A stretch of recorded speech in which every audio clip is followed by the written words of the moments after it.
Like, I will do my best for at least half an hour or more. We will do some really hands-on exercises after I explain you all the journey towards PLOT4ai. And then it's nice if you are grouped in tables. So in other occasions we do it with the card game, the physical card game in groups.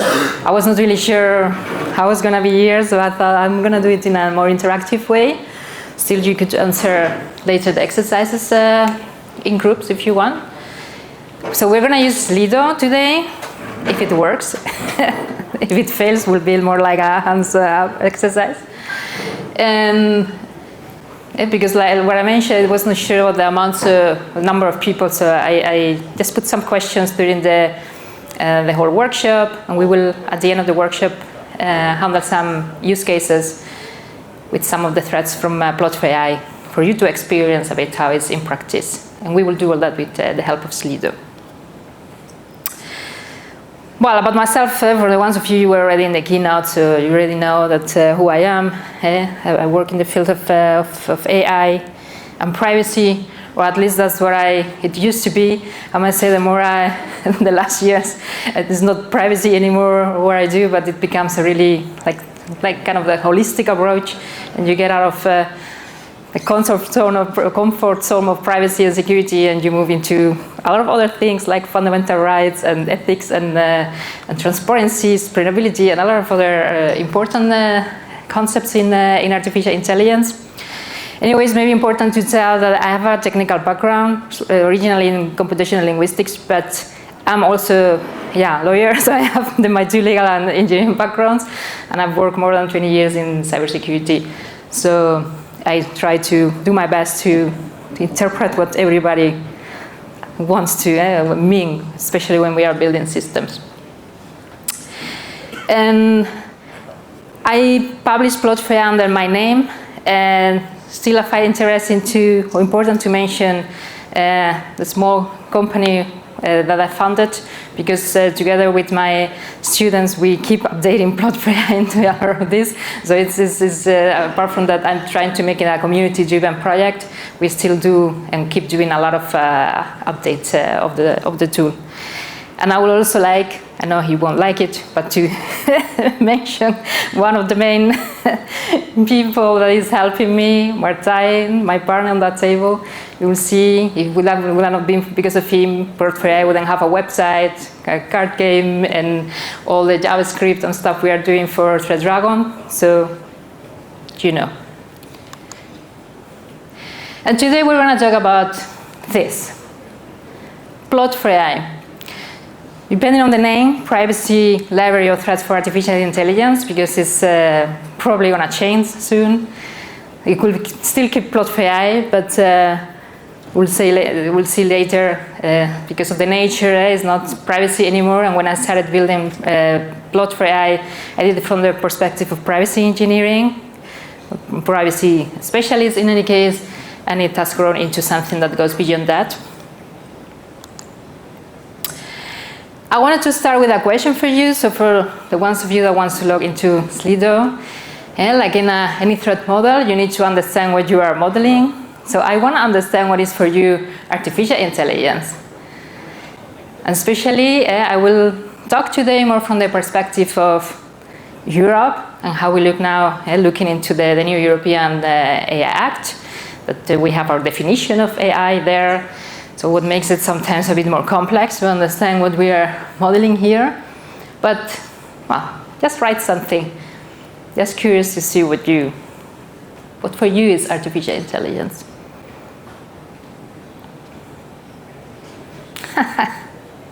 Terminator. It could, especially if you don't do it in the right way. Okay.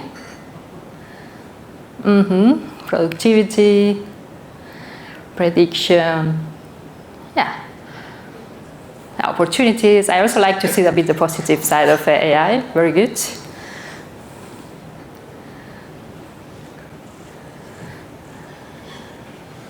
Unknowns. Yes. A very confident child. Interesting.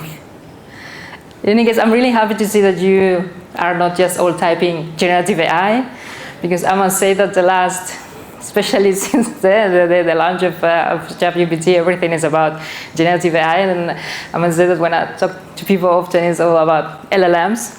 Generative AI is also more than LLMs, but yeah, it's much more than that. And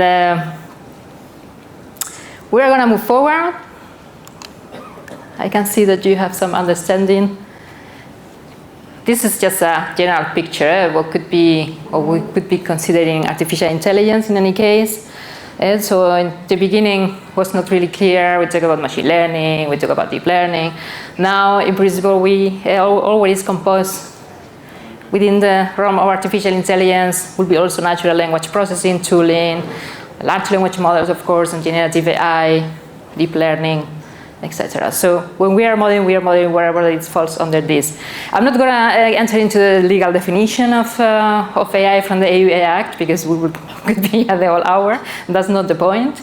But in principle, we go from the assumption that whatever system that is like this falls under this, it would be what we are going to threat model.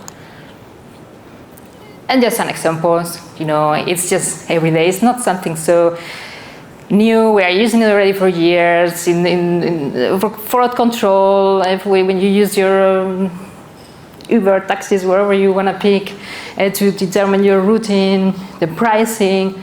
If you have your Alexa at home, if you use a chatbot. So we are using it every day in a lot of different applications. Now I have another question for you.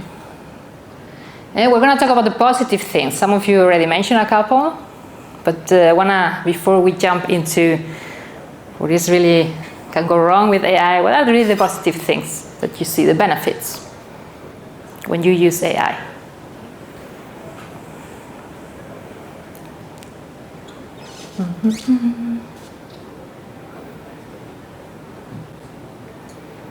Freedom.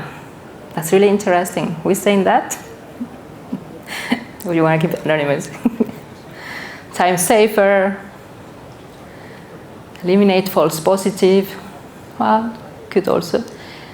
Chatbot interface. Efficiency improvements. Data interpretation. Less boring work. Well, let's hope that it becomes less boring in any case. Cool. Some of you are still subbing, but I want to move forward just to get an idea. Thank you anyways for participating. Now let's get serious. Let's look at what can really go wrong with AI. And of course, we are not going to see everything. We already talked in the keynote today about uncertainty, about not being able to cover in everything, but just have a quick look. And before we'll jump into that, I want to start with some important concepts. There's something, for the ones of you that don't know, I'm myself participating in the creation of the technical standard for risk management for the standardization, the European standardization body, CENELEC, is creating the standards that will help you demonstrate conformity with the EAA Act. Those are things that we struggle with. When you look at threat modeling in the sense of we are used to in security, usually we look at the sense of threats, how to protect your system. Here we move into the field of safety. So it's also how you want your system, how safe your system has to be for others to prevent harm. This has been already mentioned today in one of the talks.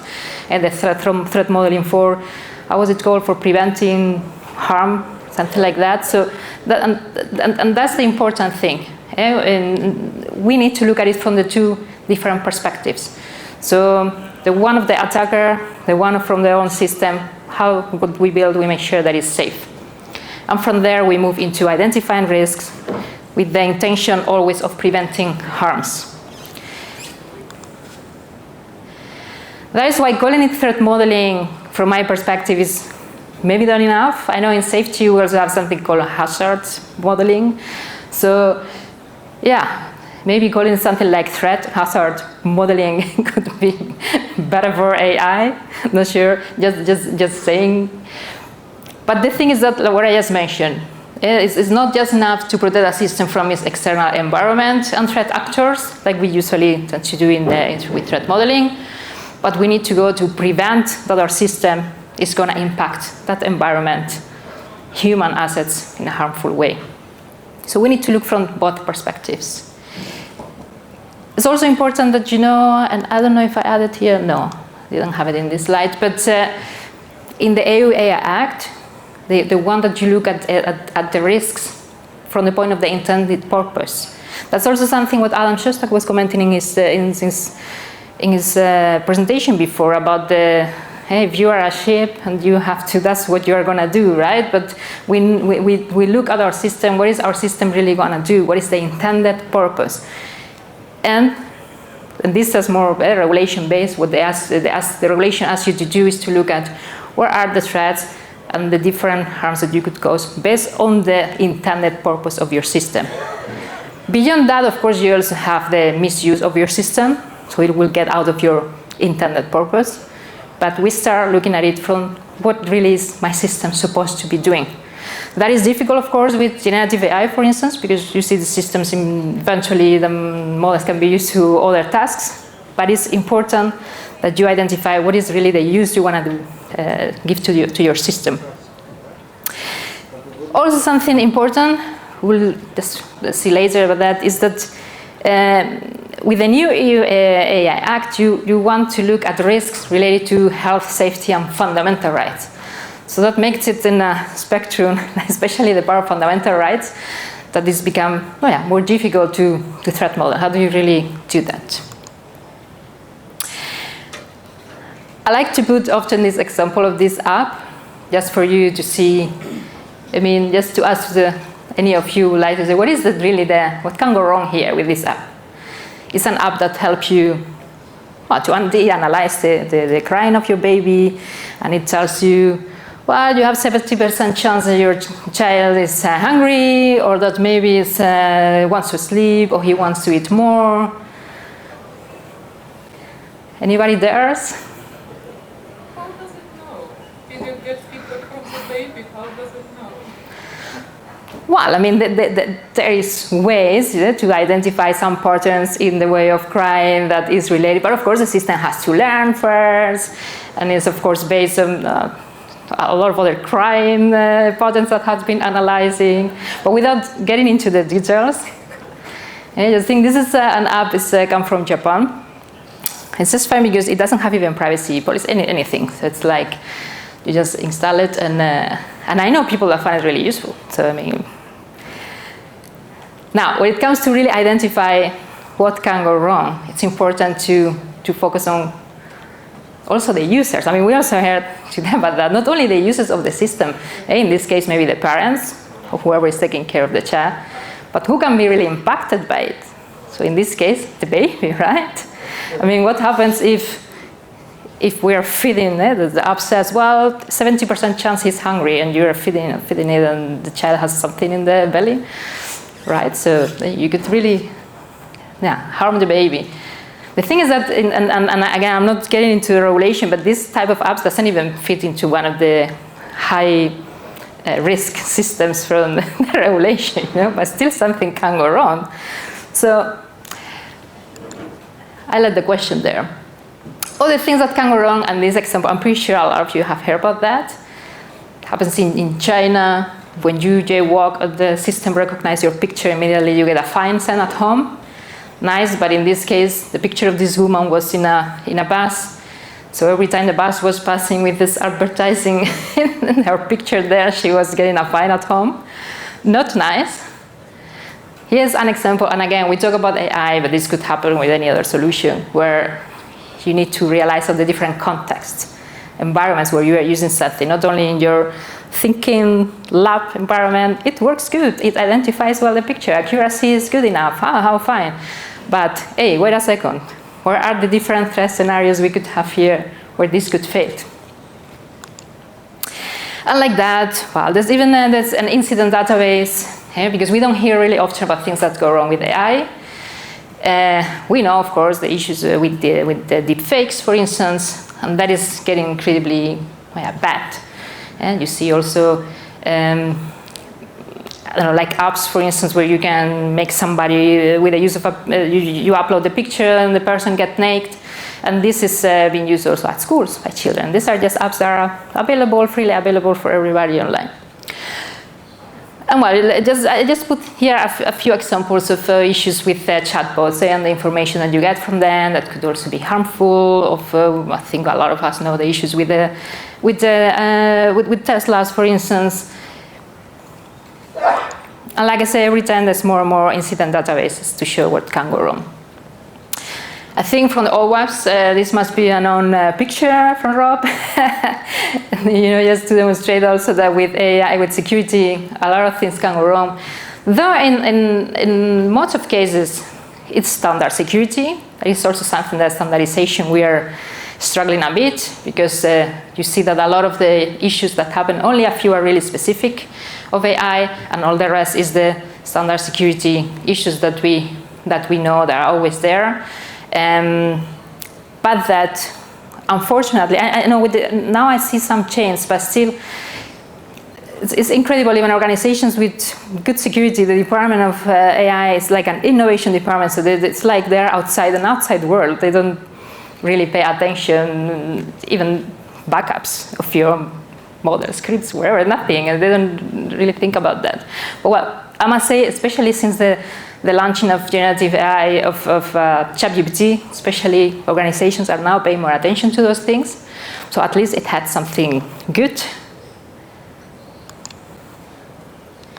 And of course, the issue we talk very often of bias in the system, and as a result, discrimination. Difficult, because you can say we don't use direct attributes discriminating, that are determined by law. Could be race, age, for instance. So you will say, well, by not using that kind of attributes in my data, I'm safe. Unfortunately, it's not so easy. So you can also have what we call with proxies, indirect discrimination. The more example that I'm sure some of you have heard with the postal codes, that you could identify some nationalities of ethnic background just by looking at the area where somebody is living. That's just an example. And nowadays, still detecting bias, it is not so easy. In some specific systems, classification, for instance, there's more information about it, there's more methodologies, a lot of tools, but there's other type of AI systems where there's still less research about that. I must say that what I also see in practice is that people, or the AI engineers, the scientists, not all of them, know very well how to implement these tools. Also, if there's a case of discrimination, you need to be able to evidence it. So to find the proof of that, it keeps being an issue. And this brings me to the story of PLOT4ai, because today I'm going to show you a bit the journey of how I came to this. For the ones that didn't hear about this big issue we had in the Netherlands, so we have the Dutch benefit scandal a few years ago, where thousands of parents were wrongly accused of committing fraud. In the Netherlands, we have a system of benefits, like in other countries, where you can get from the government money to help you with some things, like in this case, the daycare. So daycare, at least in the Netherlands, is extremely expensive. So in the moment you want to put a kid in daycare so you can go to work, it's almost a whole salary you need to pay. So if the government is not paying you some part of it, it becomes really difficult to really, that's really the trade-off. Or one stays home with the children, or you have somebody that takes care of him, or you can take it to the daycare. So for a lot of people, this money means a lot. Well, they were using a risk classification model was scoring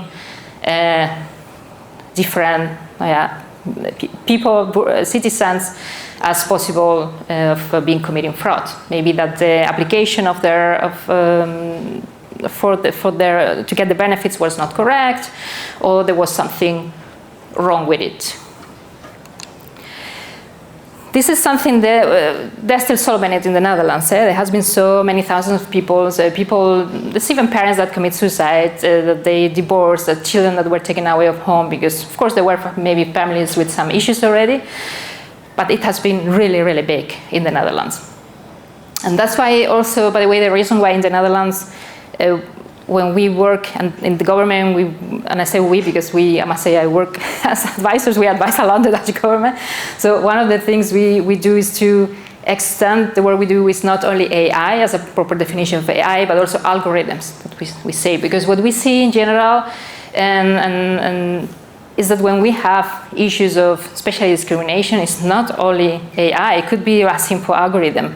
And it's the way of looking at the whole process, not only is the tooling itself, because I must say the tooling itself most of the times, I know we talk a lot about the AI, but most of the times it's the whole process from beginning till end, where something goes wrong, or a lot of things go wrong there. So one of the projects where I had maybe the privilege, let's put it like that, let's be positive, to be involved was this project. The government hired me to do research on this risk classification model to see what had happened through the whole process and the whole fraud treatment system that the tax office had in the Netherlands. So it was kind of a technical and socio-technical research. Eventually, I had to come with a list of what the threats, risk, mitigation measures, or maybe eventually that the conclusion, stop this, let's start from, because the system was also really old. All this is open information, so system from 2013, never been updated, so there was a lot of things wrong there. But what I saw then, and I started already researching AI threats in end of 2018, because I was involved already in projects, and from the privacy perspective, I saw this is really not enough. And when I got into this project, was like, wow, there's so many things that can go wrong, and not even related to the technicalities of the system in itself. So you come to the concept of the trustworthy AI, not the social technical way you need to look at this and look into regulation and security, safety, all the technicalities from AI. So it becomes really complex. And I thought myself, when I am trying to identify risks with other stakeholders, I need to have kind of a library that helps me to know all what can go wrong, because it is so much. It's impossible to really realize, even in a 2-hour session, all what can go wrong here. And that's how I started my journey. At that time, what we had, and there's really beautiful instruments. We had, for instance, the Altai. There's a list of questions asking you, questions that to make you think, hey, that your system comply with this and with that, and it's based on the high-level expert group report on trustworthy AI that was published by the European Commission. Really interesting list, but from my perspective, it came too late. Their questions are more based on auditing. What have you done wrong, to put it like that? But when you are developing an AI, those questions don't always help you. You need to have questions really that help you during the development life cycle, and not something that feels more like an auditing system from once the system is done. Now we have another problem, like I mentioned before, with the AI Act, where you need to look much broader than the standard concept of what can go wrong in security and privacy. You also need to look into more safety and fundamental rights. And that's why I came to the idea, okay, from all the research I'm doing with PLOT4ai about the AI threats, I will create something based on a tool that I have already been using for a while. That was Lindum. How many of you know Lindum? Kim was here, so great. So I've been using Lindum in software development, but of course with AI, what I realized is that Lindum, I was always adding new threads, removing threads for Lindum, so it was not useful enough for me. I really loved the methodology, the way it was, but I needed different categories of threads on different threads. And that's why I thought, why I don't expand the idea of Lindum to create like a version, but for AI. So I contacted Kim, so I've been involved her through all the process to tell her what I was doing with this. And in fact, like, I think it was in 2021, we introduced it also in a conference, which introduced Lindy, and I introduced what at that time was PLOT4ai, with only, I believe it only had like 25 threads at that time, and was like called Lindum ML, and was not really clear, like, how is it going to be called, until with the years, well, it took shape, and now it's what it is, PLOT4ai. So to build PLOT4ai, I analyzed a lot of different sources of information, more than 250 at that time. Now I keep counting, probably 400 more. And based on that information, oh, I have a question first here for you. What I was going to say, based on that information is where I create the whole categorization of PLOT4ai that I will show you now once you answer to me. How are you identifying AI risks? Is any of you doing it? Because I am also interested in seeing how you do it now before we jump into the way I do it now. Legal team desk. That sounds really familiar. Old-fashioned thinking. Guesswork. Yeah, I think that's how we have been doing it for a long time. Yeah, the OWASP AI is now coming, doing great job.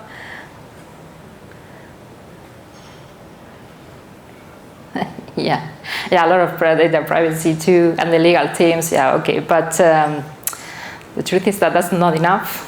And especially the problem that AI systems, the technology can be quite complicated sometimes. So in my perspective, legal colleagues don't understand very well how certain things work in AI that could also bring certain threats. So it's important to do it together, not to let only to the legal teams doing threat modeling.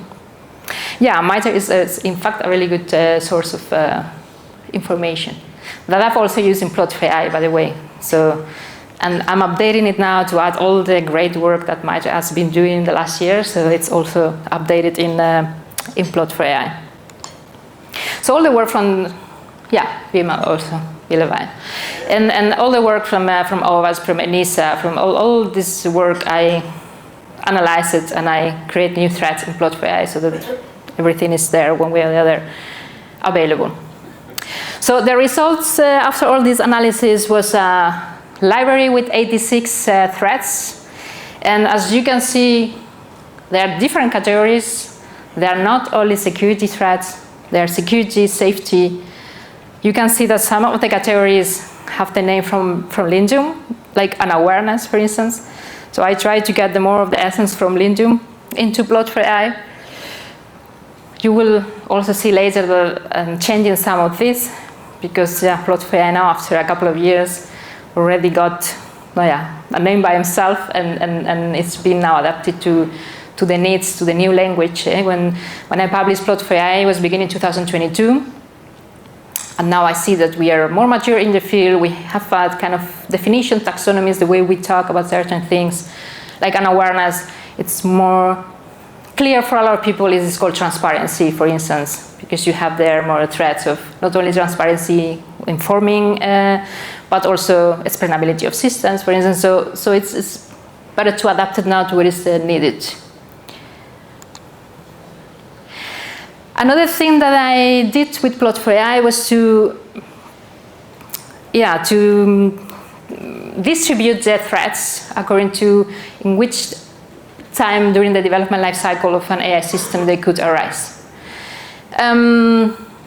That way to facilitate the game process. So this, if you are in the design phase, like I advise you to use them all of most of them. You see that PLOT4ai has, for instance, threads for reinforcement learning or for robotics, and well, if your system is not doing that, then you don't use those threads. So you do first an inventory of what you need, then maybe you get with 50 threads, so that's the only thing you are going to do during your design phase. But there's threads that are more specific for the input phase or during the modeling and deployment phase, so then you just focus on those threads. what I did here, and again, this is also changing. So you are seeing the current version of PLOT4ai, but this change is coming here. I will show you later. What I did was to kind of, summarize the phases that you see in other frameworks. I don't know if any of you work developing AI, but like Chris DM, well, now Chris ML also, SEMA, that's one of the ones that I'm at least personally using more in practice. But you see also that organizations adapt frameworks that already exist and they do their own thing. And that is why I came to the resolution. This just having 4 phases, design, input, modeling, output, was easier because it was easier for everybody to understand. So the first phase, before we are creating anything, we are designing, then we are creating something, then we are modeling, and then it's out. So how does PLOT4ai work in practice? Well, we have a threat or a threat and hazard, whatever we want to call it now, modeling session. It's important, and as we mentioned today several times here, but the stakeholders group is diverse. Yeah, and I know that is really difficult because also what is really diverse? So doesn't mean you need to have everybody from a different country, a different race. I don't know. That's extremely difficult, and in practice, I would say impossible. But it's good to, and again, it depends on the type of business of the system you are building. But if you know that it could have already a lot of impact to society, you know that it's something that could have impact, then you could do also users panels, or contact users outside your organization. I mean, there's ways to do this in a way that you involve much more people than the one that you're developing.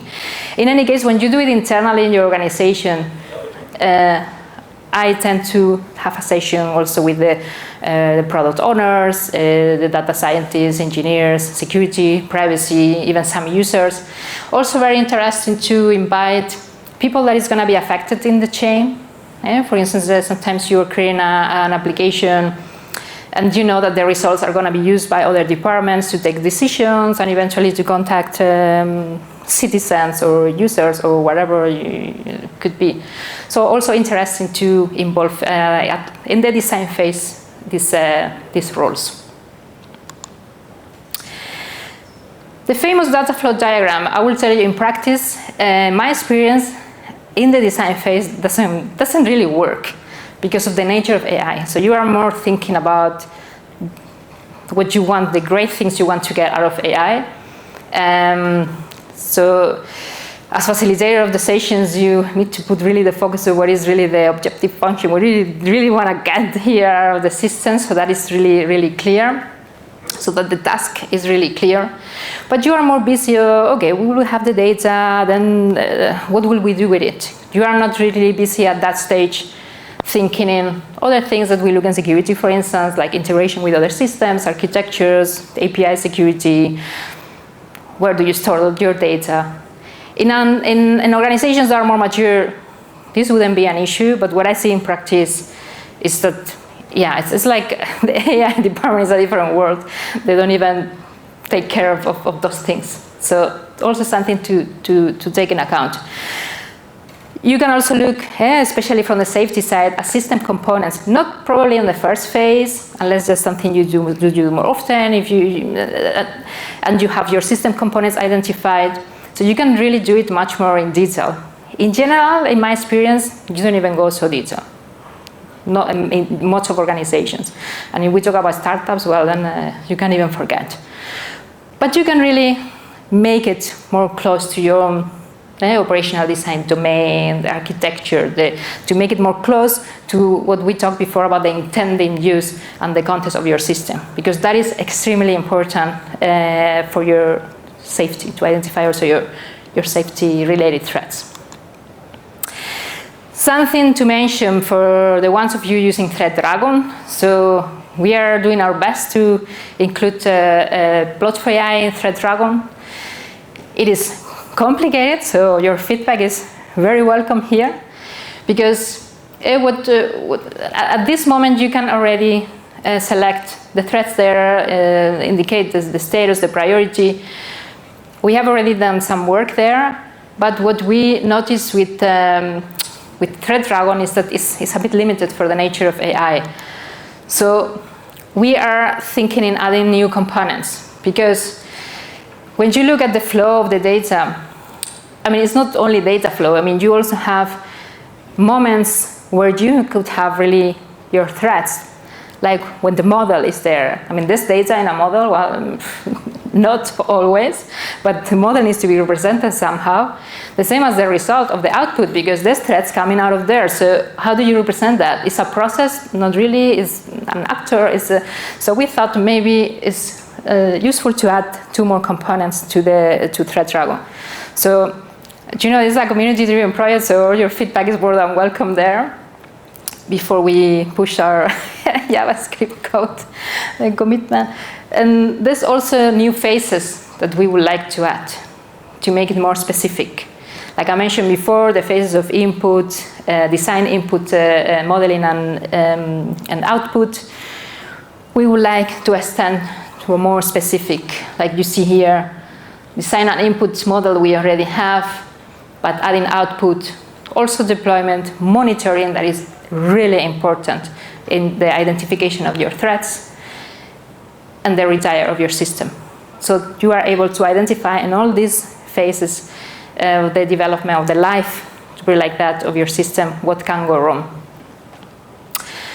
And I would like to say that the monitoring, all the values that you get monitoring your system is something that you should use to keep doing your own validation and threat modeling again. Now, if we go to PLOT4ai, and I want to mention that I have 2 card games here that I want to share among the public. So I have written 2 numbers. So at the end of the workshop, the ones of you interested, just say out loud a number from 1 till 20, and the 2 that choose the right number will get the card game from me. So there's 2 ways we do PLOT4ai. One is with the card game, that again, where I designed it based on Linton ID of the card game. I think it's really cool, especially in C2 settings. If you are doing it remote, and we use the online version. But when you're in C2, it's really fun to have and in real life. But I also do that with students of engineering. It's really fun when they're with the cards and thinking And another way is online. So in the website, you can select the color, you see your cards, and per card, basically this is what you see. You see a question, and you will also see that not all threats are really AI related, but they are very important for the development of AI. Sometimes based on case law, things that you know that have gone wrong and why AI systems have been in the news, for instance.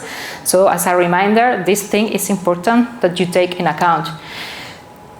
In certain organizations, you see it in this thread here, can our system user interface be used by those with special needs or disabilities? More related to accessibility, you will say, wow, but that's, if you are a mature organization and you have a UX designer, for instance, in your team, it's going to be looking at these things. In practice, in the world of AI and startups, and this is not happening. So it's really important that these threats are there kind of to help the unawareness of certain things that can go wrong, to help to bring it to the table. So the cards have the category on the top, the development lifecycle where we think that it could mostly arise. And again, that is open for discussion. I always say, I put everything in GitHub, so you think, well, I think this could come in other phase 2, then just put it in GitHub and we will do the change. Some explanation about the question also appears there, and then it already tells you if you answer no, you might be at risk, you answer yes. So depending on the question, the system already helps you to find out if you might have a threat. If you turn the card, then there's recommendations. Recommendations on how to solve it, and interesting resources and references. This is based on all the research I've been doing the last years. What you see in the physical cards, there's a QR here, because of course we cannot keep updating on the paper version and all this, but the QR brings you, of course, to the website where the links are being updated. And recommendations are based in partly on my own expertise and big part on all the analysis and research I've been doing these years. When we do threat modeling in practice, the recommendations part is not something we use often, because we, at least in my experience, I tend to time box the sessions. So it's about question, yes, no, and even sometimes I'm really strict and I don't want to hear anything else than yes, no, or I don't know. Because it helps you, especially in the design phase, to go through more questions. And it also, you see really quick when there's no agreement. So it's really quick to see, well, then there's clearly a possible threat. Then maybe later we discuss further the ones that have been selected. But if you open the floor for discussion, you could have an endless discussion. And I'm not interested in that when I'm threat modeling. Sometimes, yes. Sometimes we are handling, for instance, the ethical threats. You want more discussions. With some threats, yes. But in general, if you really time box it, you can have really efficient sessions. In my experience, again, eventually everybody is using it worldwide, and I don't even know what they do. I wanted to show you also that that we built a check, a quick check, so you can do the test also online through the website. So you don't have to put any personal data or anything. You just select the categories you want to check, the development life cycle. I'm also now working on a college on the interface to make it more user-friendly and those things. So it explains to you how it works. And this is also used very often online through teams that work remote. So you go through all the questions. You just say yes, no, or I don't know to some of them, to all of them.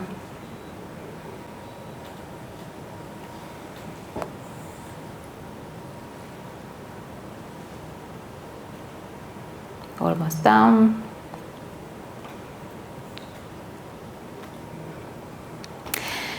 And then here you can see on the filter that you went through a total of 9 questions, you answer all of them, and you are at risk at 2 of them.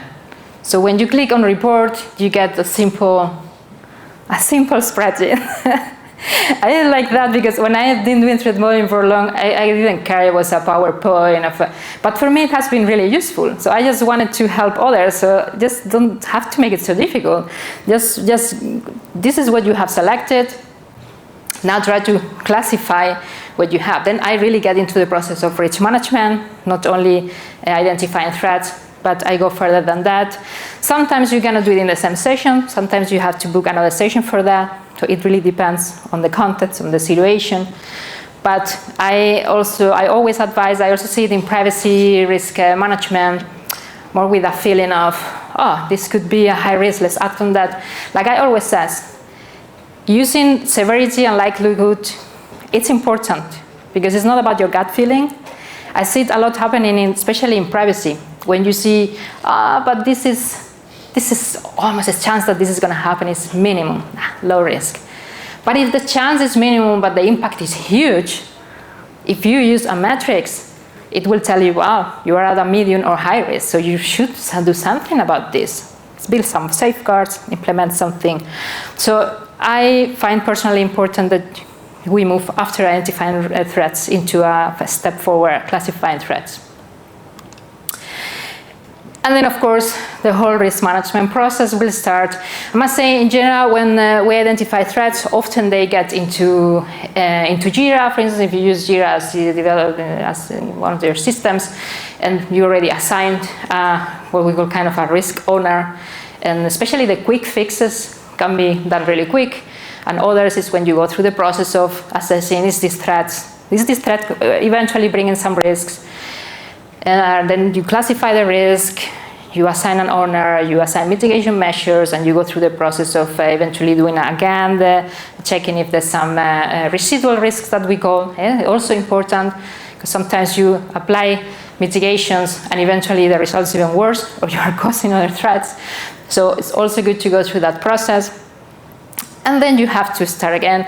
So it's important to do this like on a parallel process going on with your threat modeling phase, because here you want to do this every time that you are designing, then you're in your input phase, you're preparing data, you are gonna model, then you have maybe smaller session with AI engineers, but still you do your process, it gets into part of your testing validation method process.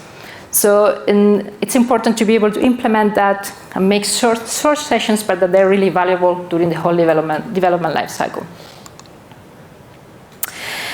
Some of the benefits of using PLOT4ai that I see in practice, like I mentioned before, you don't see only threats that are obvious, well, obvious, at least the more known threats, the more related to AI, but you also see threats that are kind of unconscious, that you think, oh my God, if I would have not seen this here, I would have not even thought about that. So it really helps you with that. And I always see in the sessions this moment of, oh my God, I have not even thought about that. So that's it's really cool to have that. It helps the maturity level of the organization a lot, because you see that there's also a lot of threats that are more related to what you do yourself in practice in your organization. Like, for instance, the fact that you are not protecting your storage data. I mean, you should have a solution for that already in place, right?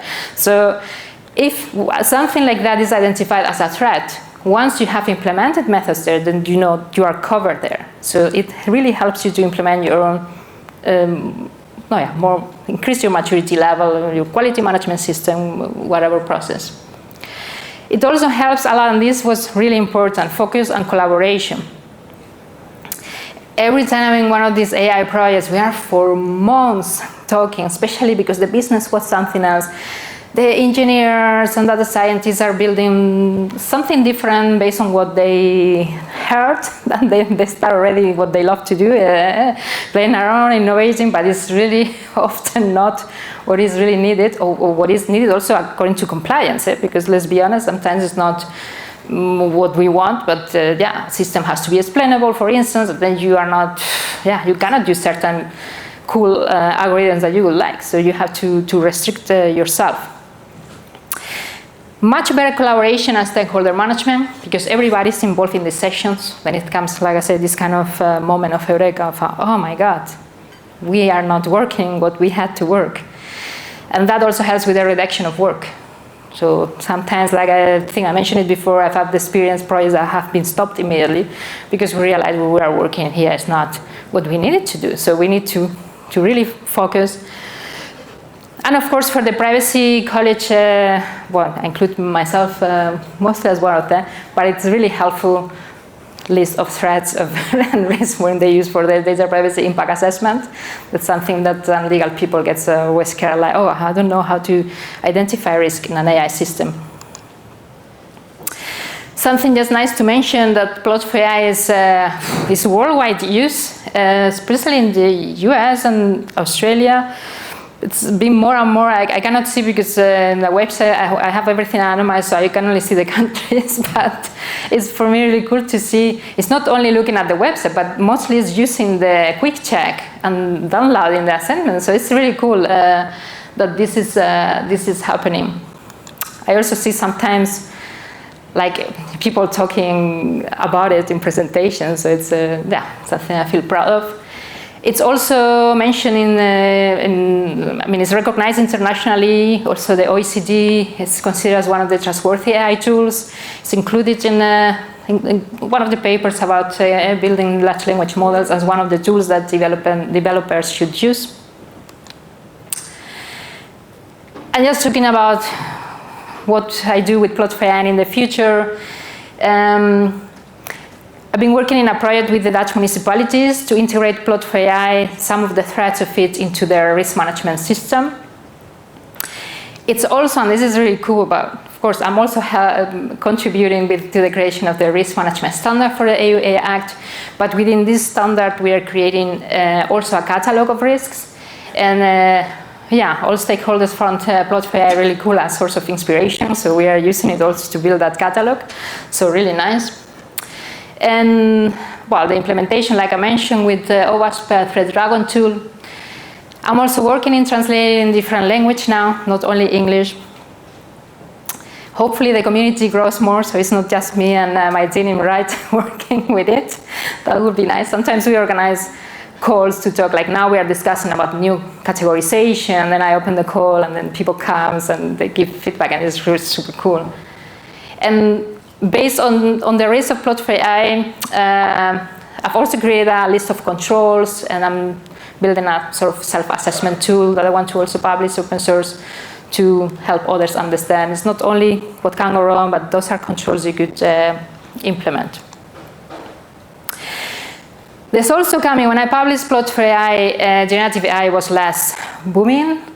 Just a few months later appeared ChatGPT, and that's why I published a report, I think it was 2023, about PLOT4ai in generative AI, where I identified 63 different threats. But what I'm doing now is creating an edition of PLOT4ai specific for generative AI. And I'm also creating one specific for vendors. And why is this? Because what I see in practice is that more of people is not even developing their own AI, but they're using third-party AIs, and they really are in enormous need to understand what can go wrong here. So they ask me really often for help. It's something that we also consult often about. So we throw let's do also one specific for third parties, eventually with some kind of third-party assessment tool like a questionnaire. So all that is going to come soon too. And also the layer approach to really specify what threats are specific for AI and what threats are not specific for AI but are really handy to have. Because I also see that some people want to see that difference. So all that is in the pipeline. The name is also, like I mentioned before, something that will change probably from privacy to practical area threats. I was with my students thinking which name, and one came with this idea, and I really like it. Don't know what you think about that, but I think it represents much more what PLOT4ai is, not just a privacy, because it's beyond that. And the same goes with the categories. The categories are being kind of extended to bring them more in line with, well, the language we use now, not only internationally, but especially also in Europe, the AI Act, and I still have some doubts with some of them, but eventually we came to this idea of adding some of these categories and expanding. So you see that some of them, like technique and processes, will disappear and will be now data and data governance and bias and discrimination, human oversight. So all these threats that were in one category now expand, and new threats are coming, and some are being joined. Again, this is all still in progress. There's not really a clear, if I decide this is it, then of course we need to change it in the card, we need to do a lot of changes, so it has to be really clear. So we are taking some time to think if this is what the movement we want to go. In this sense, the feedback from the threat modeling community is, for me, really important, because it's not, from the legal people, I get just a few threats, a few categories is good. From other people, I get more technical, like, no, better more and more specific. And I'm not sure anymore, when you do threat modeling, what is more useful, to have less, to have more, to have only 4, and then they're focused. So for me, of course, when I facilitate the sessions, I wouldn't mind myself, more or less, but I want to hear from others what is handy for you. And this is the same, like I explained before, with the development life cycle. So moving from the current one that is really limited to the more life cycle. And this I find important. It will be more in line to also the life cycles that we see in ISO, for instance, and what we see more in practice. And it will help also to show that the specific threats are so important in phases like I mentioned before, like in the monitoring phase or deployment.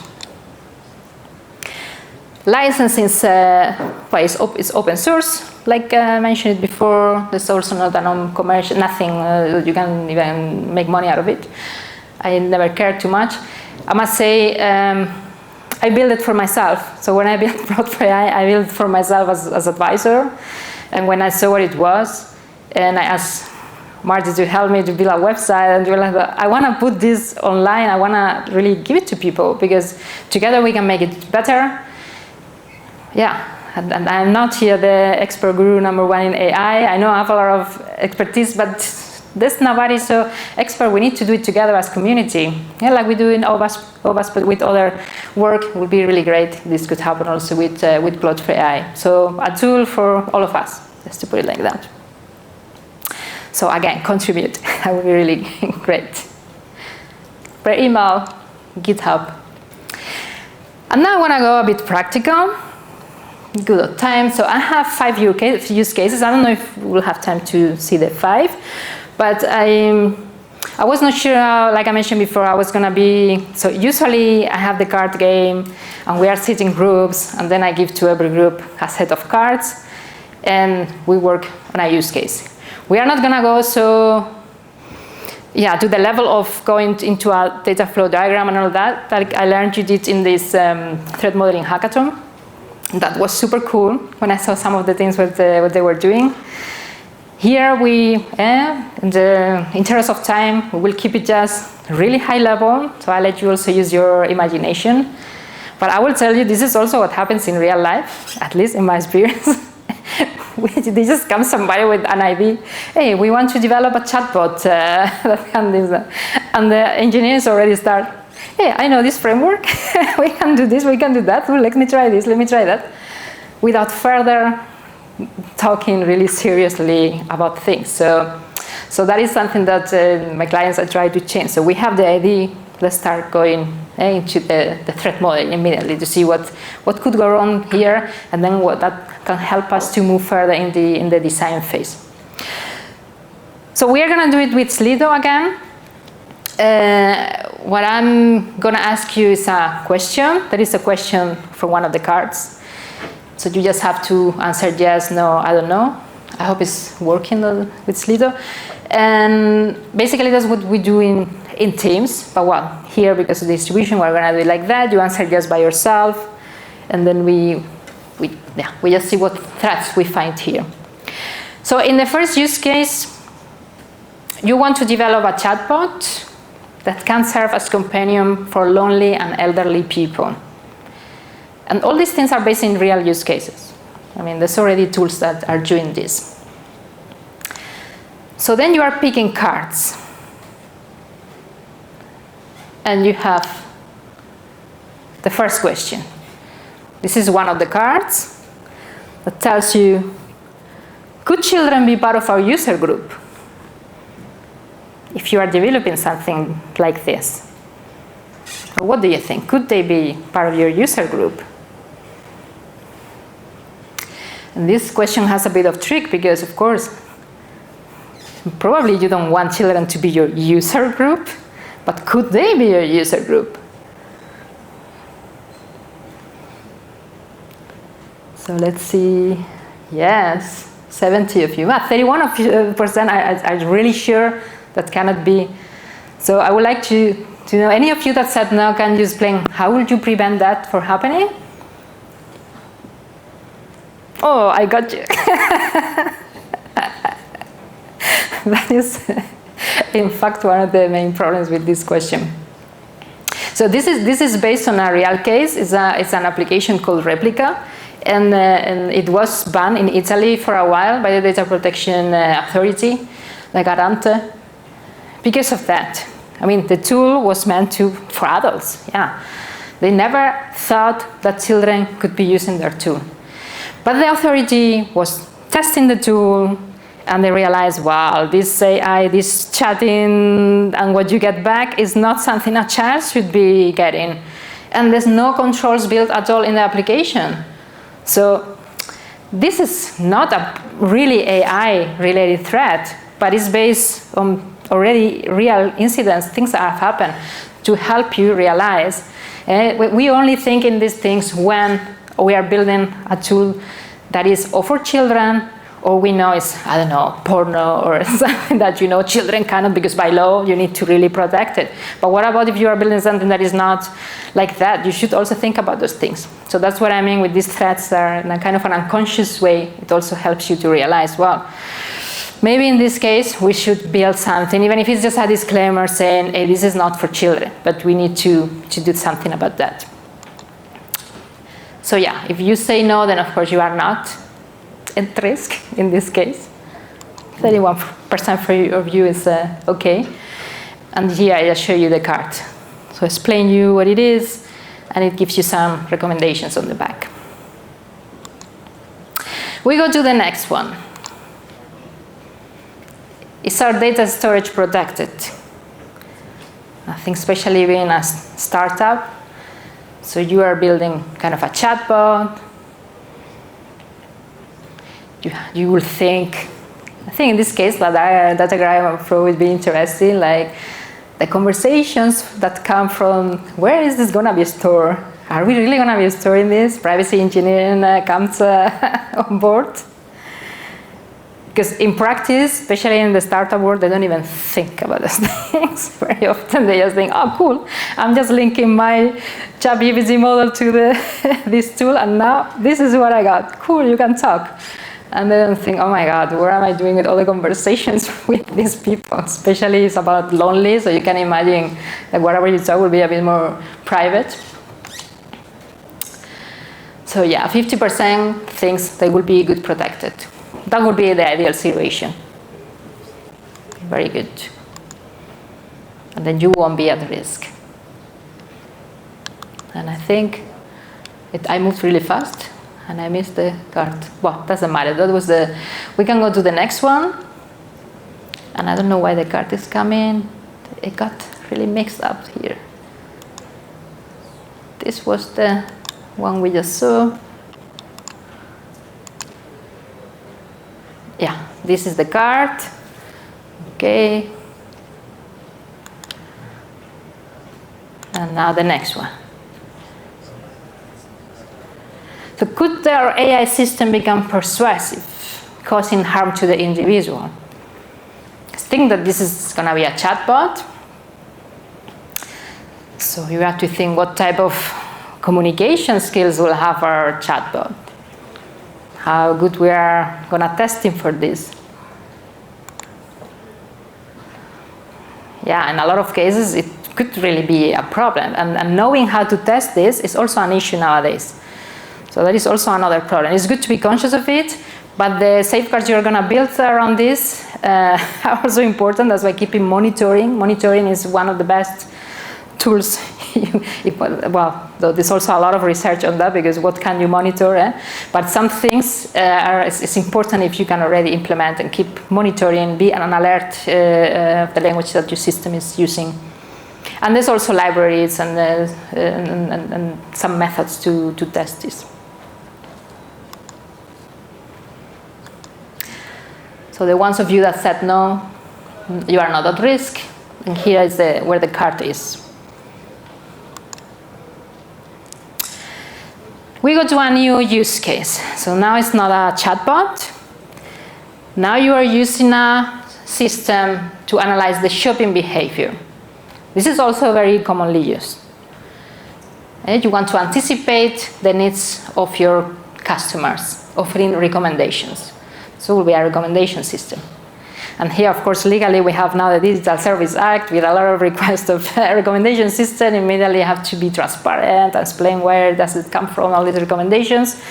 What also technically might also limit some of the system, where it's sometimes a pity, but it's where it is with transparency. Let's go to the first question. So does your model need to be explainable?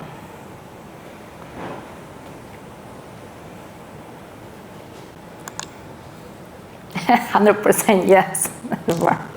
Yes, it should be really explainable. And I will tell you that now there's much more knowledge about this, but a couple of years ago, it was not like that. And there were a lot of systems, and I work especially a lot in fraud control. And there was no way. Sometimes you start, depending on the technology you use, sometimes it's really difficult to really give the right answers that you have to give. So you can get something out of it, and we have more and more research going on in explainability, but still at the level that you need is sometimes complicated. So that also determines sometimes the type of algorithms you use, and those are the constraints. So it's important that you think about that from the beginning phase.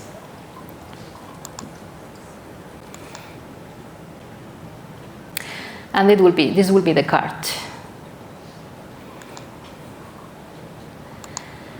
Next one. Could we be revealing information a person has not chosen to share? So you just think you are looking at, you get data from your customer, you are analyzing that to be able to give recommendations.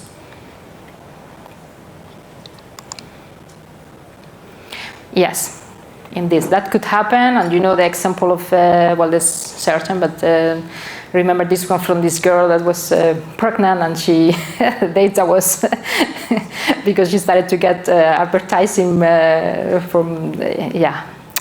So yeah, of course you should build certain safeguards here, not to, and then we go more in the field of privacy engineering, but you should really build some safeguards for not to get different insights from your data that you should not.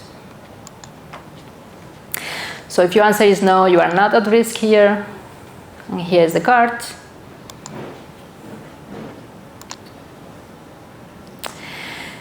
Next one, could our AI system affect human autonomy by interfering with the user's decision-making process in an unintended or undesirable way? Really long question, but meaning, could your system be manipulating people unintentionally?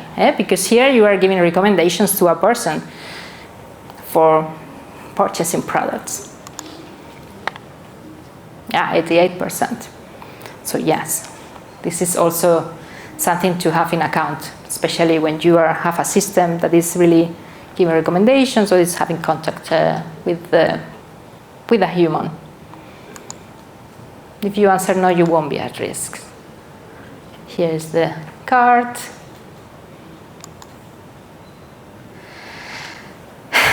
Pausa. Now we move into the use case 3. Here you are building a face recognition system. Looks like simple, just verification system, simple AI to analyze the parts of the face. And it's going to be used at schools for children to pay the lunch. And the school is really happy with the idea. They think the children will have more time, will be really quick. Let's see. So can we assure that the data that we need is complete and trustworthy? I see you traveling face.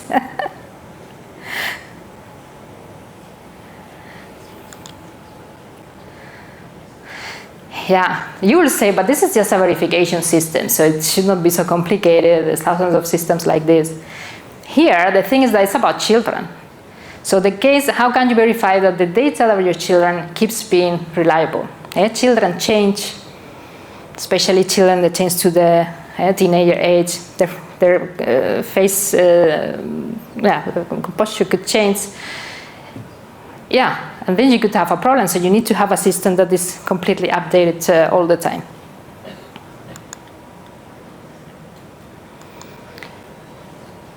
Here's the card. And could your AI system have an impact on human work in this case?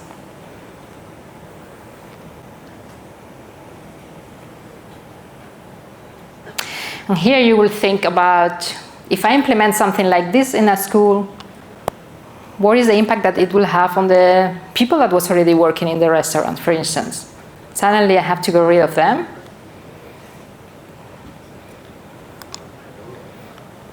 Yeah. Though in practice, you also need people to help every time the system fails. That is also often. So that's. But yeah, it could have an impact. So also things to think about, because in this case, even if you do a threat model, and you could even tell your client, well, you asked me to build this, but have you thought about how are you going to solve the problem internally with your employees?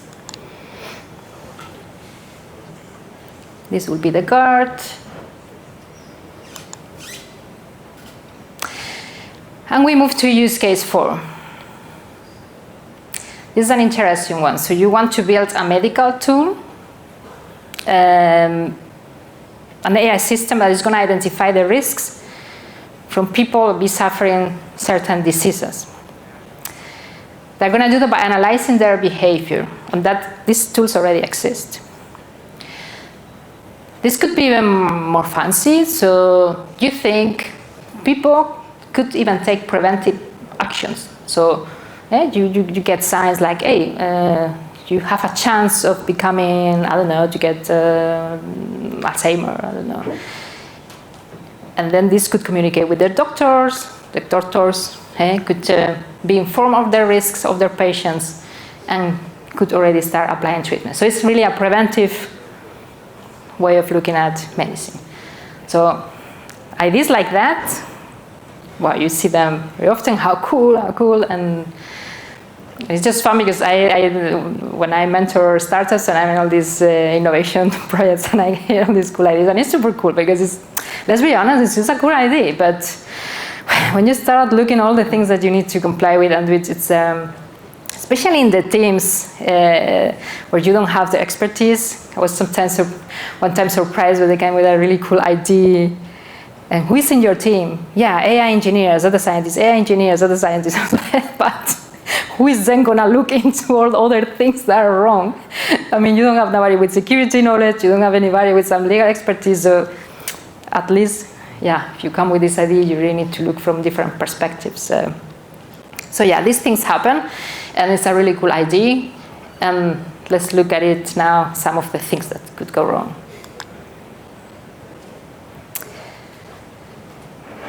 So could the data be representative of the different groups or populations?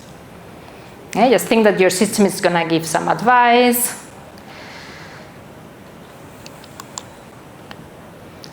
So, wow, 46. That's really cool. And a few don't know. So the one that think that yes, can anybody say why do you think your system will be? So in your mind, because of course this is really imagination-wise, you think you will be able to get all data here. Because this is a really big problem that we have, especially with medical devices.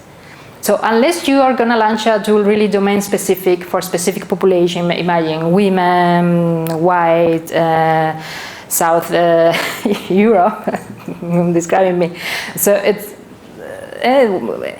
different populations have also different attributes and different,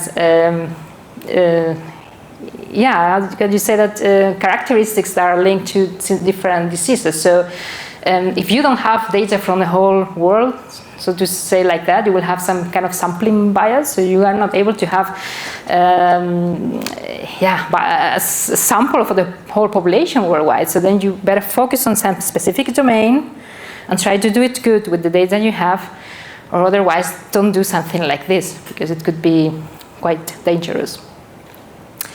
So I've heard this very often from a few startups, and it's just fun. You just tell them this, and then suddenly they realize, oh, I've not even thought about that. I just got these data sets from here and there and this university, and I thought I'm just gonna go doing this. And well,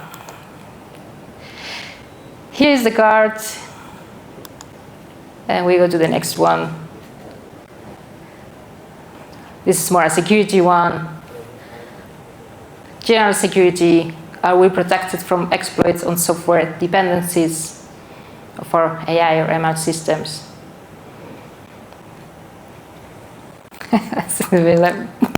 You never know. No, very good. It's a really difficult one. Well, of course, you can't do your checks, obviously, like you have to do. But it's in the AI world, to be honest, often it's not even, they don't even think about those things. It's all about Python libraries, this and that, without connections. And in this case, you think you are connecting your systems maybe with the doctors, this and that. And that brings me to the point that it's not only about AI. AI is one small part. AI is often integrated. An AI system, it's integrated with other systems. So you don't need only AI expertise, but you also need security. So for development, much more other things to make something like this properly. And I'm pretty sure we will go there in a future, but still some of these themes are not mature enough. So those are the threats you see nowadays more in practice. This is more a compliance one, but it's one that our privacy lawyers hate. Do we have a lawful basis for processing our personal data? Here we are talking about special categories of data. It's health data. Some cases you will say, well, it's just behavioral data, but often in this case it could be categorized as a special category of data. So it has to be not only good protected, but you even might need consent to be able to use it. So it's not that you can just, and you will say, well, but I just ask consent in the app. So well, that could be a solution. But when you start thinking, because this is in practice what I also see a lot, is you come with the ID and then you start and then comes the privacy, like, what are you doing? We don't have a privacy, a lawful basis here. This cannot go on. So it's really important from the beginning, you come with the ID, you sit together and think, okay, let's think, do we need to build a consent gate here to make this work? Or can we even do this? And then you go on with the design, because it can be really a stop-shopper, something like this. So a lot of you have a lawful basis, that's good to know. Here's the card. And I have a last use case. I think we are really good on time to have some questions. This is a bit more text, complicated to read, but so you want to, it's about a bank, so you want to create one of these autosave feature for your mobile banking app.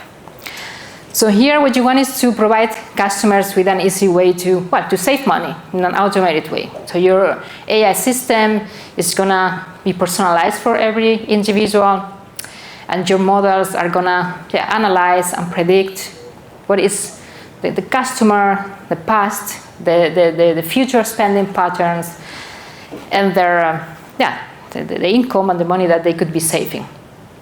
So the app is going to automatically save money for you every month. That's basically what it will be doing. We'll say, well, based on what you earn more or less, you should save this every month, and then that money is put apart from your account, so you cannot use it.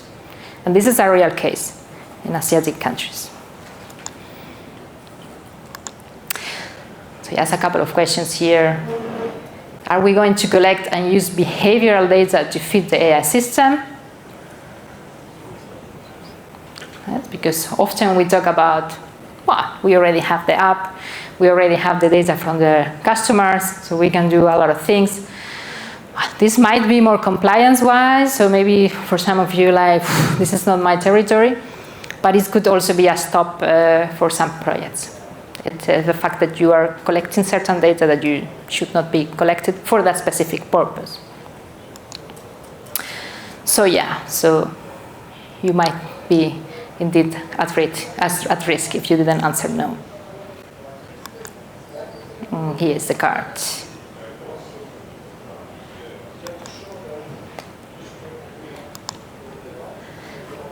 In case of system failure, could users be adversely impacted? So what happens if your app is not working good? And money is, you can think in different scenarios. That is not saving money anymore, to the fact that it's blocking the account. What about if you need money 1 month extra for whatever, and you are not allowed because the app decided And of course, principle, you will build settings to be able to change that. But what about if suddenly it's not working, the app?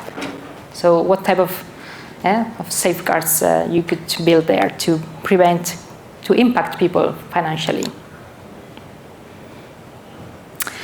Yeah, that could happen. So important to think in the design, how are we going to solve something like this? 20% of you, well, I don't know, this appear, oh, Eduard won. Well, that was not the meaning of the something from Slido. Here there's no winners or losers. We all won a lot because we discovered, well, a lot of things that went wrong with our systems. And this is the card. Well, we're done with the session. Just a reminder to contribute. That would be really great. And to thank you. And before we go, I'm going to give the 2 boxes to 2 of you and have some time for questions. Yeah, I think I have 7 minutes more or less. So let's see, because I wrote here. I have 2 numbers here, from 1 till 20. So who dares to say numbers? 17. 17. 7. I cannot see. 7. 5. 16. 13. Oof, I cannot hear, but 7 is a winner. You.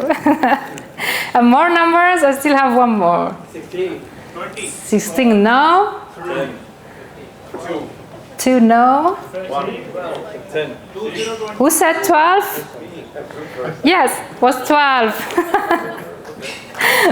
Thank you. Wow. Thanks to, congratulations to the winners. You want to come to pick it? I'll take it to the other guy. Thank you.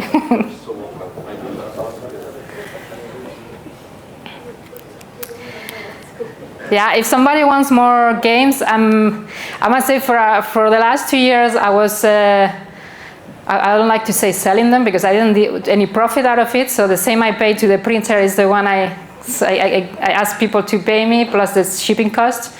But I must say it went really fast, and after a couple of years, I was really tired of it cost me a lot of time and administration, so I decided to give it away to Agile Stationery, where the rest of games for threat modeling are. So then kind of is out of my control. So I just deliver games and they sell them, and then it's not, I cannot say it's not non-profit anymore, at least not for me, but they're available for everybody now in their website. Anyways, there's a new version coming for PLOT4ai with the updates like I've been showing. So before the end of the year will come new card game with new categories and all these things. So questions? Still have a few minutes for somebody that want to say something. If you're there, not Lido anymore. So yeah.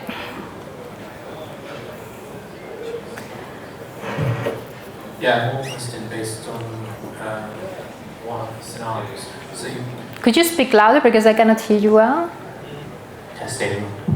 Yeah. Good.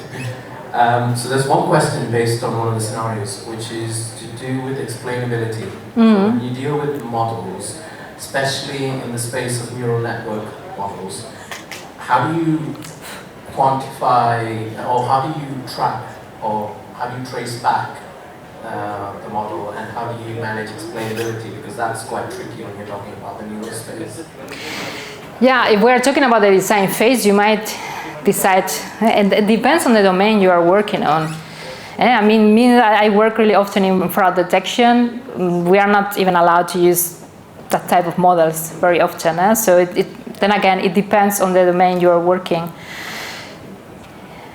And the impact. Like I said, I like to put it always the trade-off with the impact. So what kind of impact could your system really cost? If it's going to have a really big impact and you cannot trace back what has gone wrong, then you might decide. But then it's a whole story. So it's not only one threat. It's like I tend to say with AI, it's a whole story. You need to look at it, and not only you have in this case a possible problem, but you look at it at how can we solve this? Can we monitor this? can we trace back somehow where the problem came from and act on it if there's a problem? So it's a matter of identifying what could go wrong there and how to trace it back. With also looking a lot, I know in the profession not everybody does that, but we have to keep reading a lot of research papers. That's something that it's really important, and if you have your technical teams, they should keep doing it. Because there's more and more work coming. We don't have answer for everything. I know also in the standardization work now, we have some people with a lot of knowledge in validation of systems, for instance, so we try to build a standard about that, but even that's so specific. It is not the same as you are doing a computer vision system, if you are doing a classification, simple machine learning, that if you are, so, and this keeps changing, and with neural networks, a bit of the same. There's more and more work, especially in explainability, there's more work coming. But it's not the same as at object level, than if you want to see the whole story. Sometimes, if you know with the micro modeling working, that you are able to trace better back at which data point something went wrong. So there's ways to build some safeguards there. But again, you need to look at the whole story of what is really the impact. We cannot, we don't have to turn crazy about things if you are building a model that doesn't, you know, it's not going to impact too much. I mean, so be really mindful of what am I building here, and what could be.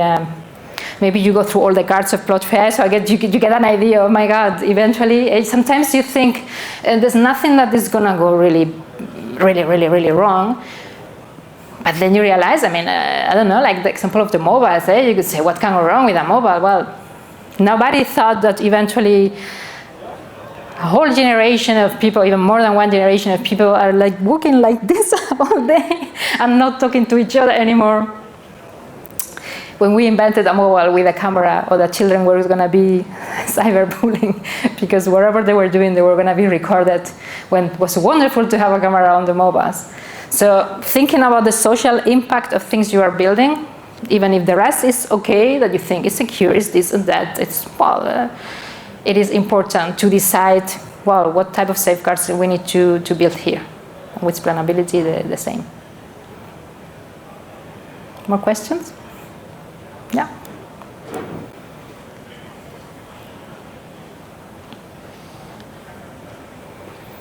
Thank you for this tour. When you talk about the number of cases and how to implement them, what about trying to keep up with the international standards like ISO? Do you have maybe another experience which would advise you not to? Yeah, in fact, that is why I'm changing now the phases, the development lifecycle phases. Because I'm myself in ISO and in Sensenelec, so I realize, as what I say, it's like it has been a development in the last 2 years where we see there's much more maturity, definitions, more standards appearing, and then that's the reason for my updates for PLOT4ai, to bring it more in line or what is expected from us international at the European level. And that's also difficult because of course in Europe we have our language, and now with the EU AI Act, our way of looking at things, but internationally we have even much more standards that are not covering all the work that is, or the conformity that is expected to be achieved by the AI Act. So yeah, I keep researching, reading that, and like I say, I'm myself one of the experts collaborating with the standards, so I see what is going on. That is, like I show, one of the reasons to align the development life cycle and to make it in that way more accessible for everybody. Yeah. More questions?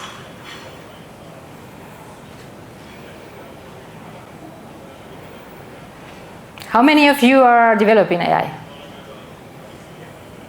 1, 2, 3, 3 or 4, 5, yeah. Yeah, that's what I see in practice. Sometimes I feel